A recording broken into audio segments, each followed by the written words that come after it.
नमो भगवते वासुदेवाय। ओम शनौ अवतु शनौ भुनक्तु वीर्यं कर्वावहि तेजस्विनो अधितमस्तु मा विद्विषावहि। हरि ओम शांति शांति शांति। ओम प्रभु ब्रह्म विद्या गीता भगवती की जय हो। प्रभागिन उपासनी गीता अनुयायी मंडली, अपने महाराज जी के अपरोपार द्वार कृपा से हम श्रद्धा और प्रेम पूर्वक इन दिनों अपने ही कल्याणार्थ श्रवण किए जाने गए ये भक्ति से ओतप्रोत 12 अध्याय प्रकरण की क्या कहने। भगवान जी उन दिव्य गुणों का वर्णन कर रहे गए जिनके अपना लेने के बाद जीव में दिव्यता आ जाती है और भगवान के दिव्य दर्शनों के योग्य हो जाता है। पर ये गुण छू मंत्र के न्याय नहीं आ सकते। इसके लिए काफी जीव को पुरुषार्थ करना पड़ता है। यूं कहिएगा भागीरथ पुरुषार्थ के पुराने अवगुण पुराने उद्वेग जीव को आगे बढ़ने नहीं देते। और आप है तीव्र संस्कारी तो है नहीं, मध्यम संस्कारी आपको माना जाएगा। तो मध्यम संस्कारी जीवों के लिए बहुत पुरुषार्थ करना पड़ता है। घोर तो नहीं कह सकता, पर अच्छा पुरुषार्थ चाहिए। इसके लिए भगवान आपको विशेष शारीरिक, मानसिक और बौद्धिक शक्ति प्रदान करें कि आप एक विशेष लालसा और विशेष उत्कंठा अपने में उत्पन्न कर सके। तब इन गुणों को अपनाना, जीवन में ढालना और अपने ही जीवन में एक नया अध्याय खोलना संभव हो सकेगा। महाराज जी फरमा रहे थे दृढ़ निश्चय। इसी पर अभी हम लोग विचार विमर्श कर रहे हैं। महाराज जी का फरमान कि मेरी भक्त लोधरा एकाग्रता पूर्वक देवियों पूर्ण एकाग्रता के साथ मेरे प्यारे भक्त दृढ़ निश्चयी होते हैं। देखना है अब हमने अपने आप को एक ही गुण अप्लाई किया जाएगा अपने पर, क्योंकि बड़ा शौक है हम सबको तेरे भक्तों में नाम अपना लिखाकर हम भी देखेंगे, तेरी दहलीज पे मस्तक झुकाकर हम भी देखेंगे, आहा तेरी चौखट पे सर अपना झुकाकर हम भी देखेंगे। बहुत शौक है हम भी कि इस जन्म में हम भी भगवान के प्यारे बनकर अपना कल्याण कर जाएं। जैसे ध्रुव, प्रहलाद, सूरदास, मीराबाई, संत श्रोमणी तुलसीदास, आहा सुखोबाई, करमैती बाई, हाय नरसिंह मेहता, कोई खोए, ये कर गए। अब इस चित्र एवं अद्भुत युग में हमारे में भी एक लग्न भगवान ने लगा दी है। देवियों और मेरे सज्जनों और भाइयों, हम भी एक इस दिव्य लगन का लाभ खाया चाहते हैं। वो किस रूप में? ठीक है, सत्संग तो बहुत ही अनिवार्य है। ये तो महाराज जी ने अपनी महती कृपा दर्शाई। इसके बाद होता है सत्संग के पश्चात भगवान के नाम का जाप, महामंत्र का जाप। वो भी प्रभु शक्ति दे रही है और आप यथासंभव महाराज जी के मधुर एवं अत्यंत कल्याणकारी नाम में अपनी वृत्ति जोड़े रखते हैं। भगवान आप पहुंच सकती है। तीसरा उसमें गुण होता है निरीक्षण, आत्मनिरीक्षण का चौथा गुण मानते हैं। तो आत्मनिरीक्षण के अंदर अपने को टटोलना होता है, अपने को देखना होता है। जैसे घर के अंदर आप निरीक्षण करते हैं, खर्च बहुत ज्यादा है, इतनी आमदनी नहीं है, क्या करना चाहिए, पुरुषार्थ करते हैं। इस तरह में अपनी खर्च तो घटा नहीं सकता। कोई मेरा खर्च फजूल भी नहीं है कि मैं उसको निकाल दूं। मेरा खर्च तो सारा ही बड़ा जरूरी है, कोई लग्जरी नहीं, नेसेसिटी है। तो इतनी परमावश्यक आवश्यकताओं को पूरा करने के लिए मैं करूं क्या? ऐसा इसे होता निरीक्षण करना, मनन करना, रिफ्लेक्ट करना, थिंक ओवर करना। इसी तरह आप जैसे आध्यात्मिक मार्ग के पथिक विचार किया करते हैं, कैसे मैं अपने मन के अंदर मेरे भगवान को प्यारे हैं, जो जीव को दिव्य बनाते हैं, जिससे जीव की life not only simple life, not only ordinary life, but divine life बन जाती है। Not simple, not an ordinary, but divine life. और डिवाइन लाइफ में ही डिविनिटी उतरा करती, याद रखना। दिव्य जीवन में ही दिव्यता आती है। दिव्य जीवन में ही दिव्यता आती है, और दिव्यता के बाद ही भगवान का प्रकाश, भगवान के दिव्य दर्शन हुआ। ये प्रभु का ऐसी परिपाटी है। जब से भगवान ने सृष्टि बनाई और भक्ति मार्ग बनाया, यही परिपाटी चलती आ रही है, यही परंपरा हम देखते आ रहे हैं। आइएगा हम फिर विचार करें। अब उन गुणों के अंदर ये गुण, जिसे कल प्रभु मेरी वाणी से निकलवा रहे थे कि साधना की ये विशेष जान और प्राण है। दृढ़ निश्चय यानी मुसम्मम इरादा, यानी अनशेकेबल डिटर्मिनेशन, अनशेकेबल डिटर्मिनेशन या अडिग निश्चय, अविचल निश्चय। आज तो इतनी बात कह के पढ़ना चाहता हूं। ये निश्चय भगवान की विशेष देन है। छोटे मोटे निश्चय तो होते ही रहते हैं। मैंने ये जरूर करनी है, मैंने इतना धन कमाना है, फला जगह मैंने जरूर नौकरी ले लेनी है, फला स्थान पे या फला लड़की लड़के के साथ मेरी शादी हो जानी चाहिए। ये संसार संबंधी निश्चय तो होते रहते हैं, और वो अनेक जन्मों में हम लोगों ने किए होंगे। संसार में रहते हुए ये चलता रहता है। लेकिन बात है परमार्थ की, बात है आध्यात्मिकता की, जहां हमारे सरताज और हमारे मन के एकमात्र राजा भगवान कृष्ण सजनों अपने और देवियों अपने श्रीमुख से बता रहे गए, क्या मेरे भक्तों में दृढ़ निश्चय होता है। अर्थात इसको मैं साधारण शब्दों में कहना चाहूं तो सरधर की बात भी लगा लेती कि जिंदा रहूंगा तो भगवान के गुणों को अपना के जिंदा रहूंगा, जिंदा रहूंगा तो महाराज जी के दिन प्रतिदिन या उत्तरों उत्तर निकट जाता हुआ जिंदा रहूंगा, जिंदा रहूंगा तो वाणी को अपने जीवन का अंग बना के जिंदा रहूंगा, जिंदा रहूंगा तो अपने में दिव्यता ला के जिंदा रहूंगा। या इस जीवन को रखना ही क्या है, क्या रख के करूंगा इस बोझल जीवन को।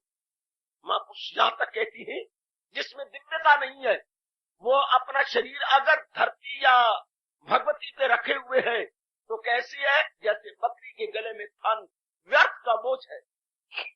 कोई बकरी शायद देखी हो आप, बकरी देखने का सुअवसर तो नहीं पर अवसर मिला।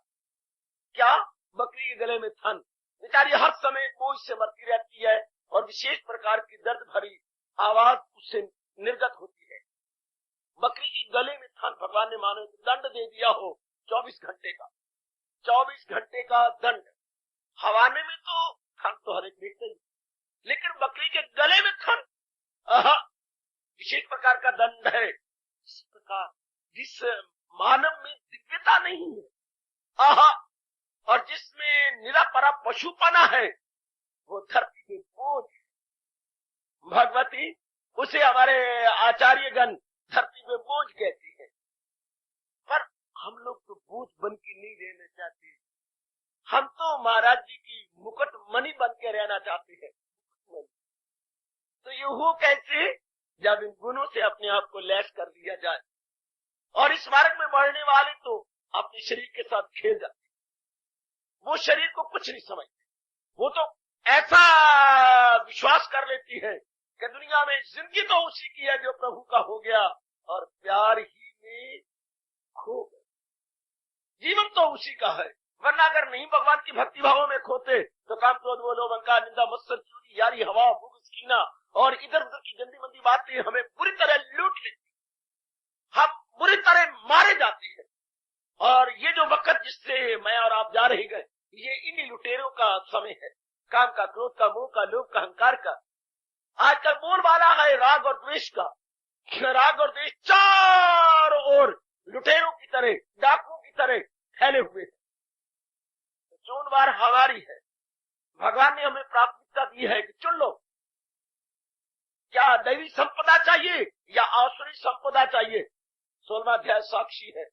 इन दोनों में से जो है हमारी पहल है।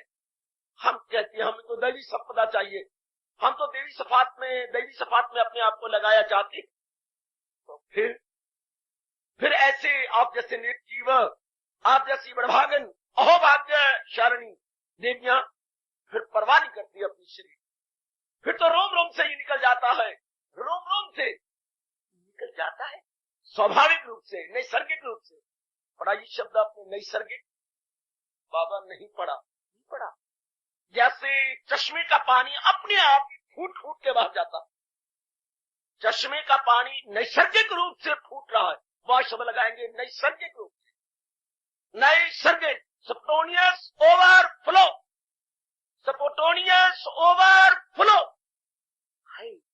नैसर्गिक रूप से निर्झर का पानी निर्गत होता है, नैसर्गिक, कोई उसके नीचे पावर नहीं है, बस एक भगवान की आज्ञा है, तो नैसर्गिक रूप से स्थित जाता है। इसी तरह भगवान की जिन पर विशेष कृपा हो जाती है, हाँ नैसर्गिक रूप से, हाँ उनसे ये अनायास निकल जाता है।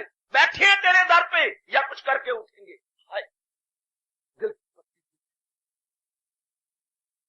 दिल की पटल पे लिख लो मेरे बच्चे, अंतःकरण के पटल पर ये लिख लो, बैठे हैं तेरे दर पे या कुछ करके उठेंगे, या वसले कर्म होगा या मर के उठेंगे, या तो महाराज जी आपके निकट पहुंचेंगे या चार भाई उठा के ले चलेंगे। तख्त या तख्ता जिन निश्चयों की ये तकिया कलाम हुआ करती है सजनों, जिन्होंने जीवन में कुछ विशेष कर दिखाना होता है। Here is no question of he and she, here is no question of lady and gentleman, no, here is question of mind, here is question of purified and clarified intellect, here is a question of extraordinary man, it is not question of he or she, no question of sex, it is question of what I say metaphysical, जिस पर मेरे भगवान की विशेष कृपा और दया होती जा रही है, जिन पे मेरे इष्ट प्रभु की विशेष अनुकंपा हो रही है, हाँ उनकी ही उद्गार हुआ करती है।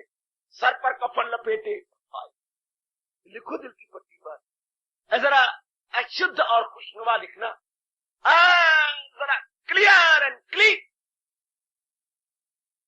सर पर कफन लपेटे, इससे बढ़ के क्या होगा? आशिकों ने ऐसे उद्गार निकाल के भगवान को मजबूर कर दिया, क्या कुछ कर दिखाने के लिए। सर पर कफन लपेटे, जिंदा रहते हुए कफन लपेटना किसी किसी की बात है, मुर्दों पर कफन तो हमारे हिंदू धर्म में लपेटा ही जाता। मुर्दों पर कफन लपेटना कोई विशेष बात थोड़ी है, चाहे रंगदार लपेट दो और चाहे सफेद लपेट दो। पर आशिक क्या कहती है, भगवान के प्यारे क्या कहते हैं, आहा सर पर कफन लपेटे कूचा में तेरे आ बैठे, हजारों ताने अब हम पे लगा ले जिसका जी चाह के ले दाता। इससे बढ़कर क्या होगा? जमाने ने कफन डालना था, हमने जिंदगी में ही तेरे प्यार में भरकर कफन लपेट लिया है।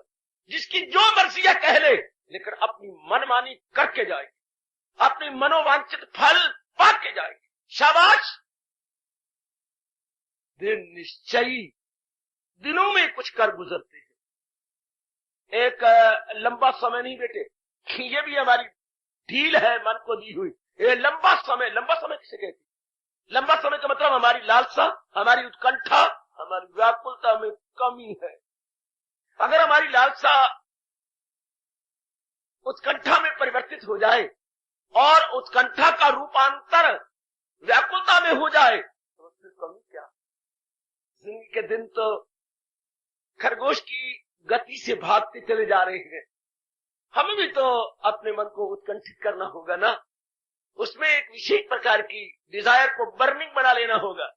Dzire must become burning, not an ordinary desire but it must become extraordinary desire. मन के अंदर ये भाव बन जाए, ये तो करना ही है। ये तो मैं बार बार दोहराई जा रहा हूं, क्षमा करना, इसके बिना तो चारा और गुजारा है ही नहीं। अगर मैं ये नहीं करता तो क्या करूंगा फिर? गधों की तरह, सूरों की तरह शूकर कूकर जीवन बिताही, सूरदास के शब्द। सूकर कूकर, सूकर सुअर, कूकर कुत्ता। प्रभु विमुख सूकर कूकर जीवन गुजारे। जो प्रभु के विमुख है वो सूरों और कुत्तों की तरह जीवन व्यतीत किया करते हैं। सूकर कूकर जीवन बिताही। पर ऐसा हमारे मन के अंदर बगावत होती है कि नहीं, ऐसा जीवन हमने नहीं गुजारना, हमने कुछ कर दिखाना है, हमने कुछ बन जाना है। फिर हमारे सरताज और जिंदगी के एकमात्र पथ प्रदर्शक भगवान कृष्ण अपने श्रीमुख से फरमा रहे हैं, सजनों और मेरी अच्छी दीदियों, क्या कह रही है? दृढ़ निश्चय होना अनिवार्य है, अवश्य की ना का करो। अगर हम भगवान के प्यारे हैं और कुछ कर जाना चाहते हैं अपने शरीर के रहते रहते, तो दृढ़ निश्चय हमारे लिए आवश्यक नहीं, अनिवार्य। अनिवार्य कहती है जो टाला ना जा सके, इनएविटेबल, आवश्यक नहीं, इनएविटेबल, अनअवॉइडेबल, अपरिहार्य, अपरिहार्य, अनिवार्य, जिसको हम टाल नहीं सकते। ये तो हमारे लिए परम आवश्यक है। It is most essential, it is most indispensable, indispensable. ये तो करना ही है हमने, कब कुछ भी तो ना हो जाए। ऐसा मन में भाव बनाइएगा कि बस मैंने इस जीवन में तो भगवान जी के कथन के अनुसार अपने को बनाना ही है। No alternative, no leniency at all. इसके बिना चारा जो नहीं, इसके बिना गुजारा जो नहीं। शाबाश, ये तो करना ही है, ये तो बनाना ही है। हैरान होता हूं, कई जगह ऐसी घटनाएं पढ़ कर आपको मैं जानकारी कराऊं। हवाई जहाज जहां चलती है ये गवर्नमेंट के अंदर, हर गवर्नमेंट के अंदर एरोप्लेन के अंदर एक डिपार्टमेंट है घुसपैठियों का। घुसपैठी बाबा क्या, मैं बताऊंगा। एक इस प्रकार की श्रेणी है जिनको गवर्नमेंट शिक्षा देती है, अजीब अजीब शिक्षा है, मैं क्या डिस्क्लोज करूं, गंदी मंदी शिक्षा, कि दूसरे देशों में जाकर तुमने किस तरह वहां की सूचनाएं हमारे यहां पहुंचानी, उससे बोलते हैं घुसपैठिए। तो उनको सिखाती रहती है, बताती रहती है, ट्रेनिंग देती रहती है, और अपने जहाजों में चढ़ा करके उन्हें ट्रेनिंग देते हैं। पहले जहाज को जरा ऊंचा चढ़ाया, पैराशूट द्वारा नीचे उतरो, ध्यान से सुनना। जहाज मानो 30 फुट 40 फुट चढ़ गया तो एक खिड़की होती है, गप नहीं कह रहा, शब्द नहीं कह रहा, जिसे नॉट गप शब्द, रियलिटी। वो जहाज को जरा ऊंचा चढ़ाती है और खिड़की लगी होती है, वारी वारी करके एक एक छलांग मारता, एक एक छलांग मारता। सिर की फार जिनका पैराशूट नहीं खुलता, पैराशूट समझती है बेबे, घघरा, जिनका वो घघरा विशेष प्रकार का नहीं खुलता, तो धराम से मर जाती है बुरी तरह।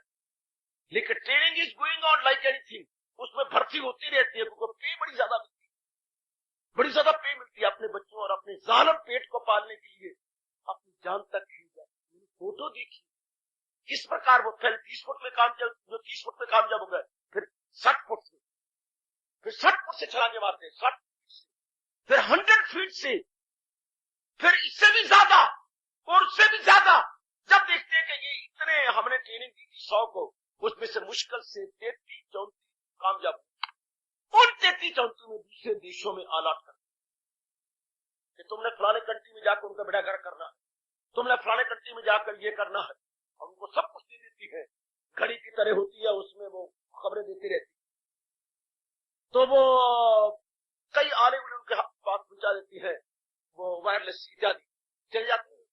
तो दूसरे देशों में जाके ये जहाज बहुत ऊंचा जाता है, रात्रि के टाइम फिर थोड़ा सा नीचे होता है, और वहां से छलांग मारो। तो कहते कहीं का रिजल्ट भी काफती है, बहुत ऊंची है, उसके पीछे टॉयलेट का हेड होता है, वो कहते हैं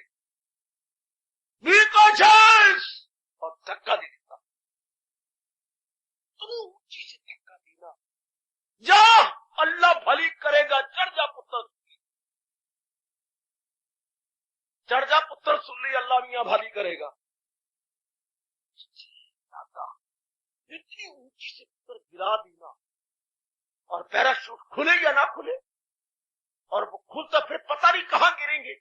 पैराशूट तो सिर्फ इंसान को ले आता है ना, फिर पता नहीं कि पानी में गिरना है, ये करना। चंद एक रुपयों के लिए मैंने मन को कहा था, मनवा देख ली जरा फोटो को, देखो कितनी दूर से जहाज चढ़ रहा है और ऊपर से उनके दांत खुले, आंखें खुली है, ऐसी आंखें खुली, बड़ी भयानक उनकी शक्ल, ऊपर से फोटो आती, आंखें खुली, हाथ यूं है, पता नहीं क्या होगा। और फिर वो संभलते हैं, चंद एक रुपयों के लिए, साल पेट के लिए, या फिर जो और प्लेट और सलेटें बनाई है, वो सब्जियां पत्नी कितनी ऊंचाई से गिराए जाते। कोई दुनिया में ऐसा काम है जहां सरधड़ की बाजू न लगाई जाती। ये चंद एक रुपयों के लिए, तो भगवान से बढ़कर कोई वैल्यूएबल पदार्थ ही नहीं। मैंने अपने मन को समझाया, जहां भगवान खुद क्या क्या क्या क्या क्या, भगवान खुद संकोच को छोड़कर निसंकोच ये कहती है, जहां उनको मिलने से आए यकीन कि दौलत कोई उनसे बढ़कर नहीं। भक्ति जानता है कि भगवान से बढ़कर मूल्यवान वस्तु न थी, न है, न हो। आप ही वैल्यू जान रहे हैं मेरे श्याम जी की, कि प्रभु से बढ़कर मूल्यवान वस्तु कोई और न थी, न है, न होगी। ये हमारे बड़े बोल नहीं है, ऊंचे बोल नहीं है, ये हमारी यथार्थता। बिल्कुल हम यथार्थ शब्दों का प्रयोग कर रहे हैं कि भगवान से बढ़कर दुनिया में कोई वस्तु जो नहीं जानता वो नालायक है, उसके मंदभाग्य है। कि भगवान इस सारे संसार की जड़ है, जो अपने श्रीमुख से कहती है, वही जात जिससे खुदाई हुई, जो सारे जहां पे अच्छाई। मैं वो बीज हूं जो न होगा फना। इस संसार का बीज भगवान है, सारा संसार खत्म हो जाएगा, लेकिन बीज अजर है, अमर है, अविनाशी। गुड। उस भगवान इंसान क्या क्या नहीं कर, दुनिया क्या क्या नहीं कर जाती, ऐसी भक्तों की रखकर, और एक चंद एक कन्या लेने के लिए क्या क्या करती हैं ये लोग, क्या क्या बनाते हैं ये लोग। आहा, अपने देश की इज्जत रखने के लिए हिस्ट्री में आता है, हाँ, कईयों ने अपने जिस्म के साथ बम बांध लिए और जहाज ऊपर उड़ाया गया और पानी के जहाज पर उन्हें छलांगे मार। 4 खड़े थे उनके जहाज जो उनके देश में गर्क करने थे, सबके सब फाड़ के रख, सबके सब फूंक के रख। 4 पानी के जहाज जा रहे थे उनके देश के अंदर तबाही मचाने के लिए। उनको पता लग गया कि 4 जहाज आए तो हम तो ताप नहीं ला सकेंगे, मुकाबला नहीं ला सकेंगे। ऊपर से एक यंग मैन ने जहां बच्चे बड़े बड़े बम बांधे अपने सबके साथ, अपने को कुर्बान कर दिया, लेकिन देश को बचा दिया और उनके करोड़ों रुपए के पानी के जहाज को खत्म।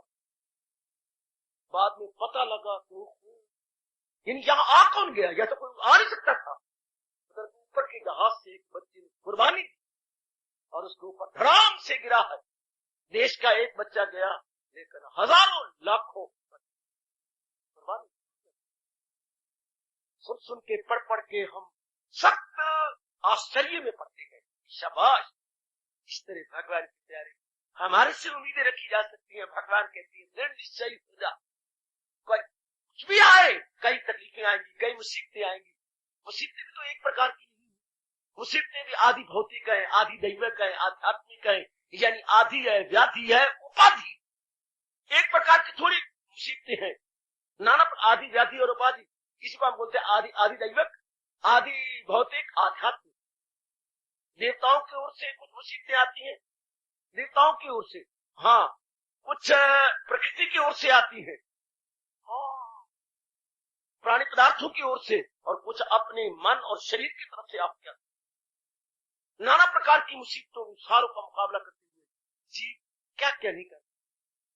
अगर हम रूहानियत की मंजिलों को सजनों और दिव्यों अबूर किया चाहते हैं, अगर आध्यात्मिक मार्ग पर शाना बशाना बढ़ा चाहती है, तो दिन निश्चय तो बनना ही।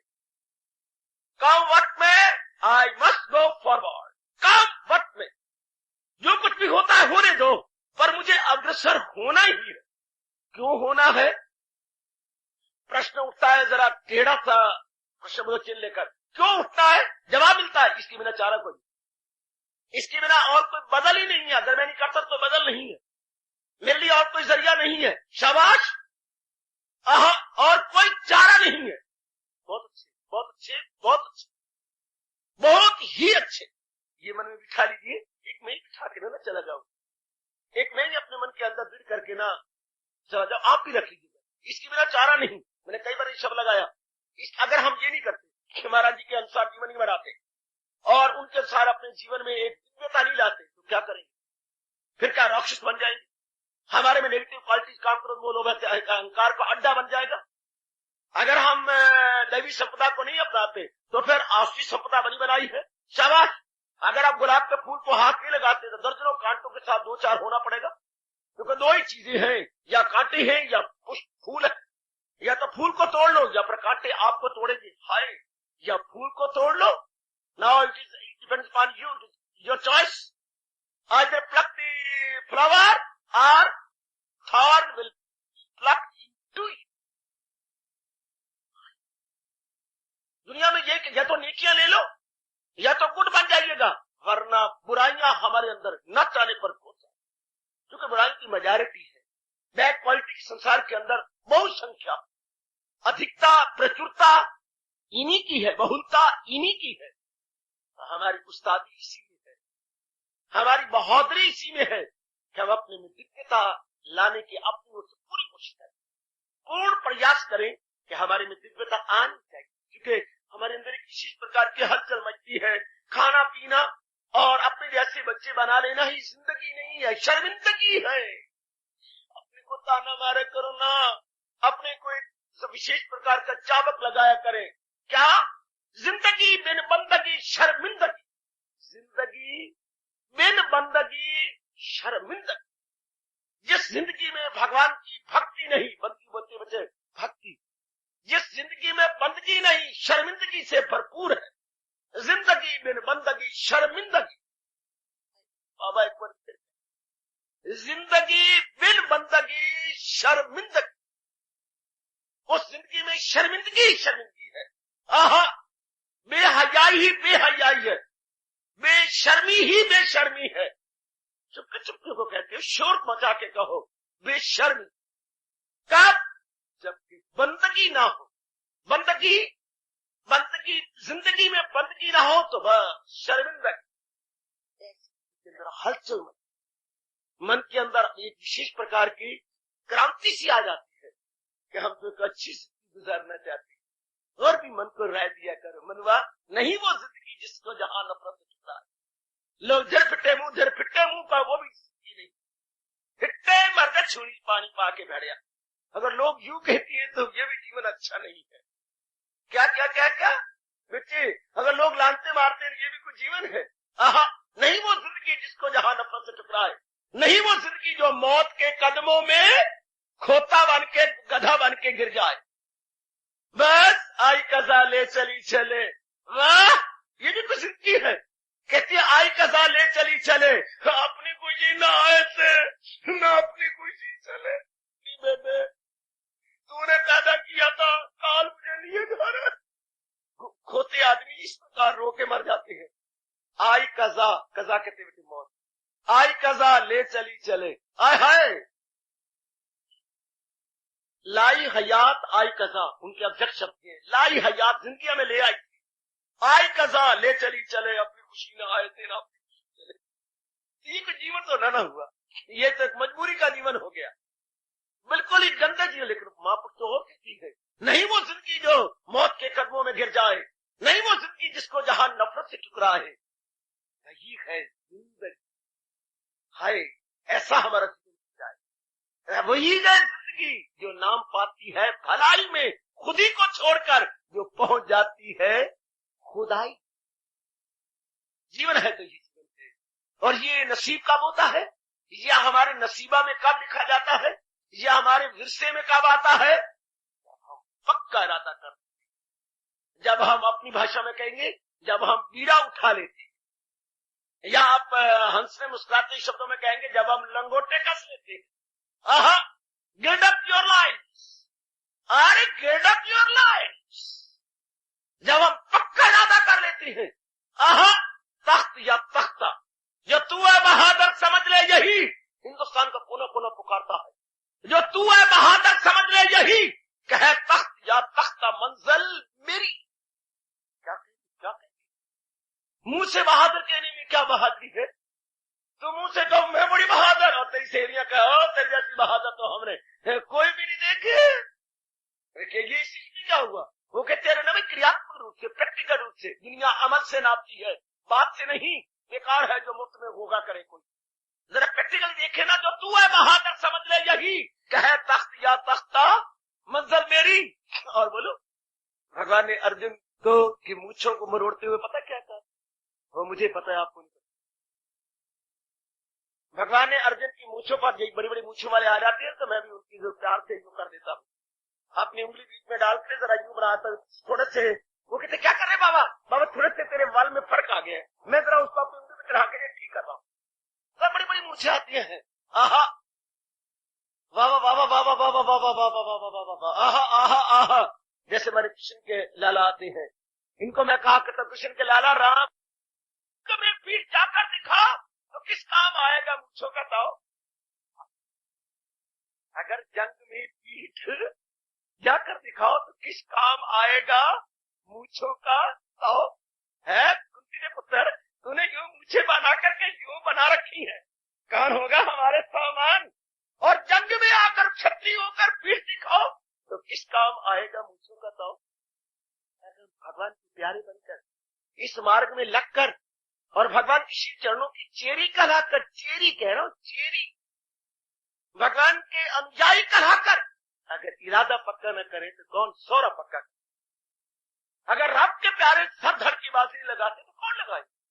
अगर इस मार्ग पे बढ़ने वाली हाँ अपने धड़ पर सर समझती है तो फिर ये मुमकिन कैसे होगा कि हम बढ़ निकले और अपने आप को बहुत एडवांस ले चले? ये तब होगा ना जबकि दृढ़ निश्चय हो और जिन्होंने पक्का इरादा कर रखा है कि जब तक एक भी श्वास इस काया के अंदर है, हाँ भगवान के अर्पण कर, भगवान का बन के रहूंगा और भगवान के अनमोल कथन के अनुसार अपने आप को ढालूंगा, बनाऊंगा। कुछ भी क्यों ना हो जाए, मुझे बढ़ना है, आहा अब मुझे निकलना है, कुछ भी क्यों ना हो जाए, आहा बस ऐसे जी कुछ कर गुजर। ऐसे जी बहुत कुछ, जैसे आजकल भारत का कोना कोना पुकार के कह रहा है, भारत के नौजवानों, आजादी के दीवानों, भारत के कोने कोने में पहुंचा दो ये पैगाम, आराम है हराम। क्योंकि देश को उत्थान देना है, देश को अपलिफ्ट देनी है ना। क्या? भारत के नौजवानों, आजादी के दीवानों, भारत के कोने कोने में पहुंचा दो ये पैगाम, आराम है हराम। तभी तो हम हर प्रकार की उन्नति करेंगे ना, सर्व प्रकार का उत्थान हमारा तभी जो होगा जबकि हम लोग खून पसीना एक करते हुए अपने हर क्षेत्र में उन्नति करते हुए दिखाई दे, हर क्षेत्र में बढ़ती और चढ़ते हुए नजर आए। नाना प्रकार के हमारे फील्ड हैं और ये एक हमारा धार्मिक फील्ड है, आध्यात्मिक फील्ड है, ये सब सर्वप्रथम है। बाकी को हम गौण कहेंगे, ये सर्वप्रथम है। हमें निकलना है, आगे बढ़ चलना है। धन कमान मेरे होनहार बेटे, अपने मन को समझा ले कि जो मेरे भगवान जी ने अपने श्रीमुख से कहा है, जो मेरे भगवान जी के मुखारविंद से निकला है, बस मैंने उसे अपने जीवन का विशेष अंग बनाना है। मुखारविंद के अनमोल बोलों को मैंने सीप की तरह अपने अंदर लेके मोती बना लेना है। बस ठीक है बाबा, फिर बाधाएं इतनी क्यों आती हैं? उत्तर देता हूं, विवेकानंद के मुख से निकला हुआ उत्तर। वो अपने उस समय के प्यारों को कहा करते थे, अरे भाई भोले, इधर तो आ। अगर तू कहता है, कितने प्यारे शब्द है, कितने उत्साहवर्धक शब्द है देवियों, कितने इंस्पायरिंग जो है स्पीच है स्वामी जी की। कहती थी, अरे भोले बात तो सुन, अगर तू कहता है कि इस मार्ग बढ़ने में ये बाधाएं आती हैं, अगर भगवान के मार्ग में बाधाएं आती है तो जहान के मार्ग में अनगिनत बाधाएं आई। क्योंकि जहान का मार्ग तो बेईमानी का मार्ग है, जहान का मार्ग तो गंदी कामना वासनाओं वाला मार्ग है। भगवान के मार्ग में अगर बाधाएं से डरना है तो जहान के मार्ग में तो बाधाएं पगे पगे, यानी पग पग पे, on every step there is hindrance, on every step there are so many विघ्न बाधाएं, ऑन एवरी स्टेप। कितनी हलचल है संसार के अंदर। मन को समझा, जब मन अगर हजूर के मार्ग में बाधाएं आती हैं तो जहान के मार्ग में बताओ भगवान के शब्द क्या है। आप याद है भगवान क्या है, जहान वालों क्या होता है, गम बेहिसाब उनको दिन हो या रात, ये मेरे मालिक की शब्द है 16वें अध्याय के अंदर। गम बेहिसाब, दुनिया अगर यहां कुछ तकलीफें आती तो उधर भी हाल देखो, गम बेहिसाब उनको दिन हो या रात। तो अगर यहाँ थोड़ी बहुत बाधाएं आ भी जाती तो क्या हो गया, मैं तो यहां तक कहने का साहस करूंगा, जुर्रत करूंगा, अरे कोई बात नहीं, सूली के कांटे यही बना करते। आहा, सूली के कांटे इसी मार्ग में बनते हैं। जिनको बाधा करती पता नहीं कितनी भारी बाधा आनी होगी। अभी एक बच्ची सेवा करके आई, मॉडल टाउन की बेटी, बाबा हाँ ईंट लग गई है। नीचे मुंह कर ले पुत्र। कह रही थी बाबा हाँ बेटी ईंट लग गई है। बेटी कोई बात, पता नहीं आज कितना कष्ट आना होगा। थोड़ी सी ईंट लगी, पूरा खून भी निकला, 1.5 जो है ड्रॉप गिरा, सिर्फ पूरे 2 ड्रॉप भी नहीं गिरे। पर बाबा नीली पीली तो हो गई, कोई बात, चेहरा तो नीला पीला नहीं हुआ, सिर्फ उंगली का छोटा सा हिस्सा ही हुआ है ना। ये बात बिल्कुल सत्य है। बहुत बड़ा कष्ट थोड़े रूप में टल जाता है। बहुत अगर धार्मिक सेवा करते हुए, भगवान के नाम पे सेवा करते हुए, मुख से ये उच्चारण करते हुए फकत मेरी खातिर तू हर काम कर, चोट लगती है तो पता नहीं संसारिक रूप में क्या होना होगा। सूली का कांटा बन जाता है सरकार। आहा आहा आहा, सूली एक कांटा बनता है मेरी बेटी। यहाँ पर सर झुकाने से क्या क्या कीर्तन क्या करते हो, यहाँ पर सर झुकाने से, यहाँ पर सर झुकाने से उलझने सब सुलझती। ये वो दर है जहां आने से तकदीरें बदलती है। कहा करो, ये वो दर है जहां आने से तकदीरें बदलती है, जहां पर सर झुकाने से उलझने सब सुलझ। वाह वाह, और गुण गाने वाले होए, वाह, तेरे चरणों की धूली हम अपने मस्तक पे लगा ले, चरना दी धूली तेरे सिर पे उठा लो। यहाँ पर सर झुकाने से उलझने सब सुलझती है। ये वो दर है जहां आने से तकदीरें बदलती। कहा करे मुन्नी गुसुन्नी, कहा करो अपने आप को ए स्पर्शी चरण स्पर्शी, ए दर्शी चरण स्पर्शी, ए सुनीति चुप चुपीती। बार बार अपने आप को कहा करो, बार बार अपने आप को समझाया करो। यहाँ पर सर झुकाने से तकदीरें बदलती हैं। है ये वो दर है जहां आने से तकदीरें बदलती हैं, यहाँ पर सर झुकाने से उलझने सब सुलझ। दर तो यही है ना, और तो कोई दर नहीं। भगवान के दर की सिवा कोई दर ना मिला।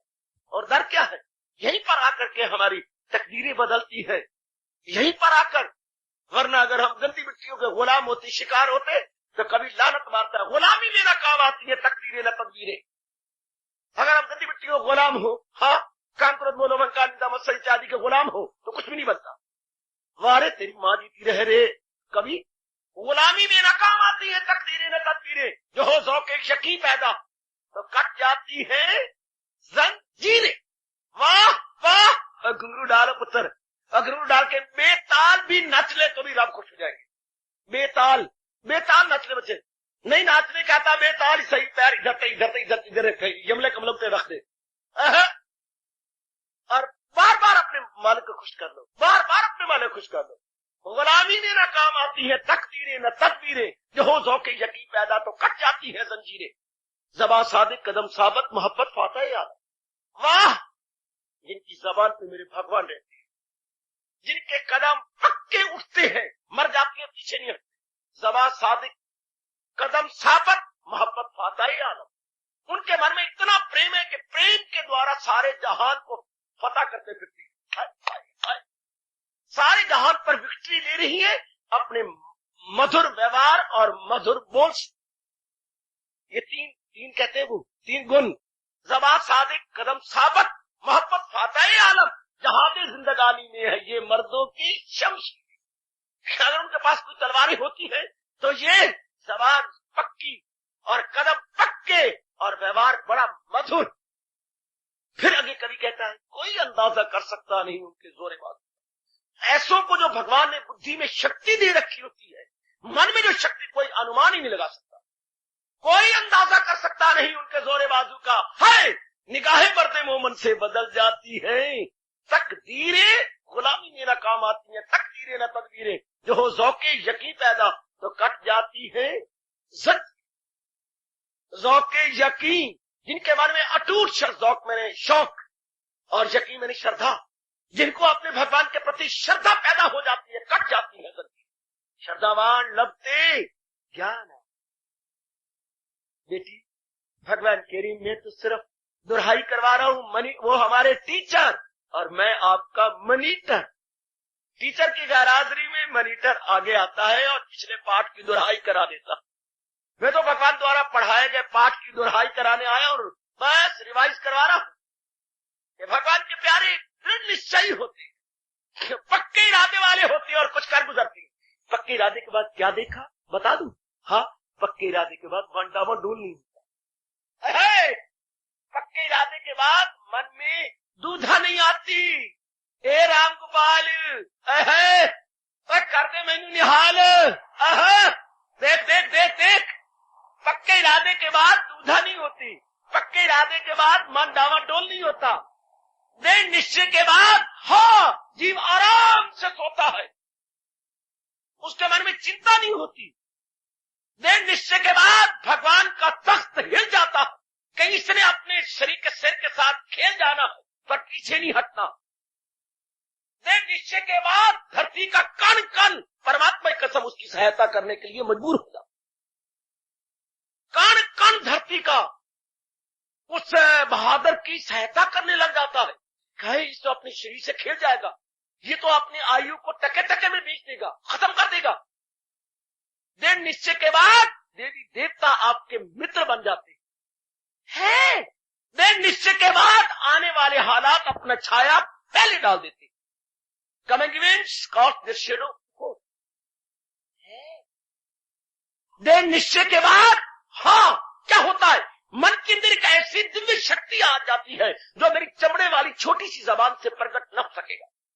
दृढ़ निश्चय के बाद एक मन में दिव्यता का संचार होने लगता है, एक विशेष प्रकार का उल्लास अनुभव किया जाता है। दृढ़ निश्चय के बाद देवी भगवती एक विशेष प्रकार का उल्लास, एक विशेष प्रकार की रौनक मन के अंदर महसूस करने लगती। दृढ़ निश्चय के बाद हाँ, भगवान मुस्कराने लगते।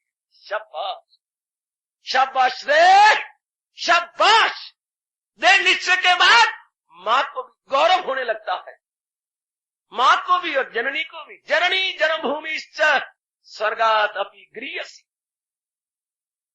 जिस धरती पर वो जन्मा है वो भी गौरव महसूस करने लगती है। दृढ़ निश्चय के बाद हाँ, क्या होता है? कुछ और बोल दूं? दृढ़ निश्चय के बाद हाँ, बोल दूं? बोल दे बाबा, बोल दे। अब तुझे संकोच की क्या जरूरत है? सच।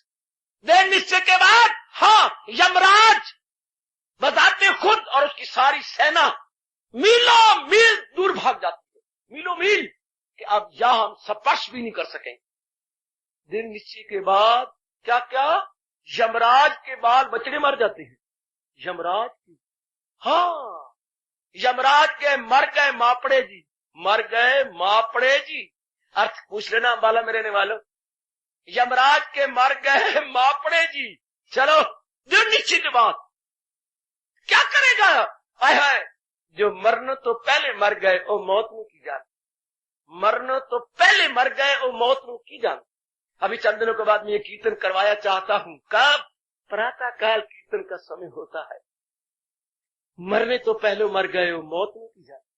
यमराज उनके चर्चा नहीं करता। आहा, दृढ़ निश्चय के बाद शरीर के ऊपर नहीं, एक चेहरे पर विशेष प्रकार की रौनक, विशेष प्रकार का जलाल अनुभव होते हुए देखा जाता है और दिखाया जाता है। बस दृढ़ निश्चय के बाद तो मानो हाँ, सफर ही खत्म हो जाता है। When the marriage is determined, the work is half done. 11 बधिया कमरा ते दिल्ली ढाई को। उसके बाद सफर रहता है क्या है? चूंकि मन में दुविधा आनी नहीं, मन ने घबराना नहीं, आहा, मन ने निकलते ही जाना है, आगे बढ़ते ही जाना है। शाबाश शाबाश। दृढ़ निश्चय के बाद ये 3 गुण आ जाती है, न थक्के न अक्के न झक्के। क्या बोलूं और क्या? दृढ़ निश्चय के बाद ये 3 गुण अनायास आती है। प्रयास नहीं करना पड़ता, अनायास आ जाती है। क्या? न थकना, न अकना, न जकना। समझे? न थकना, ठीक, न अकना, फड़प होना, और न अकना, न थकना, न झकना, न अकना, न थकना, न संकोच में पड़ना। बस जी बिल्कुल 90 का एंगल बन के रह जाता। नो क्रूकनेस एट ऑल, बिल्कुल सीधा चुका, उसका निश्चय सीधा हो चुका है। मर मिटेंगे या कुछ कर हटेंगे। दृढ़ निश्चय के बाद हाँ, फिर वो क्या होता है, ना वो फिर क्षत्रिय रहता है, ना वैश्य, ना शूद्र, ना ब्राह्मण।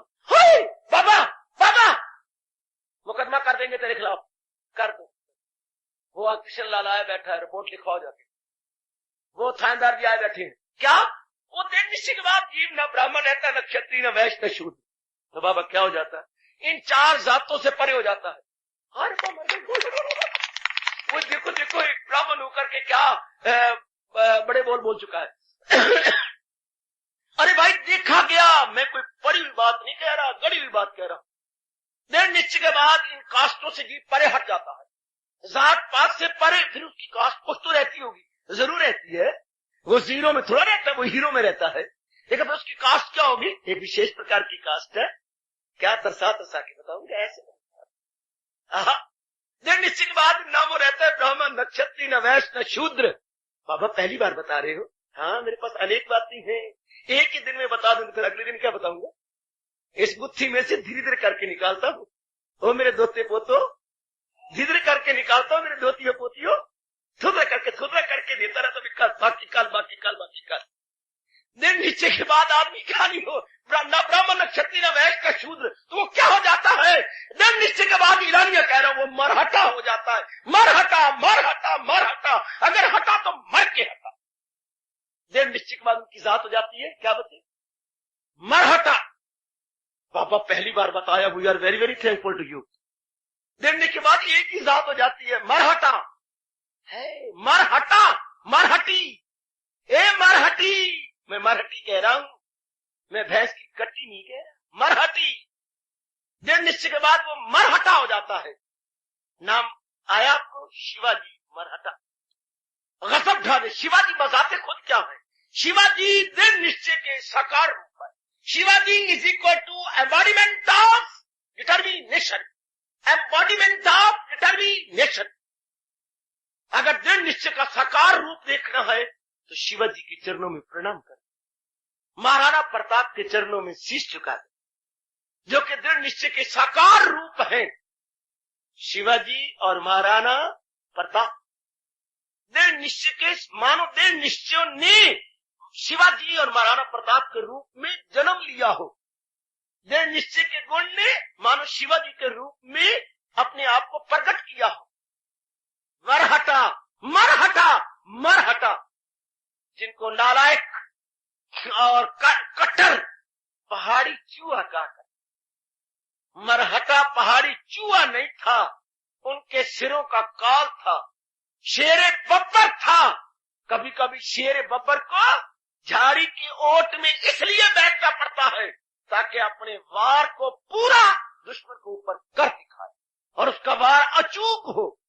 अचूक, ये तो शेर भी जरा ओट लेके बैठता है, उनको कहने का ढंग नहीं आया कि वो पहाड़ी चूहा नहीं, तुम्हारे सारे खानदान को हड़प करने वाला मराठा। ऐसी मराठी बन जाती है दृढ़ निश्चय के बाद। तो जिनके ऐसे इरादे हों, जिनके ऐसे निश्चय हों और जिनके खून का दौरा एक विशेष प्रकार की चाल लेके जा रहा हो, हाँ, और चेहरे पे जलाल हो, हाँ, और निश्चिंतता हो, क्वाइट केयर फ्री हो, हाँ, उनको रब क्या कहे सिवाय इसके, वही है मेरा भक्त प्यारा मुझे। और रब कह रहे, मैं नहीं कह, रब कहता है हाँ, उन्हों अपना भगत न आखा ते किया। और मैं किया खा, अगर उनको भगत ना आखा ते किया खा। ए बच्चा दी मां तेनू बेबे ना आखा ते किया। तू बता, ए बच्चा दे लाला, हाँ, ओ तेनू पिता ना आखा ते किया खा। आहा, रब भी कहता है आहा, ऐसे गुण वालों को अगर मैं भगत ना आखा था किया। हार्दिक धन्यवाद।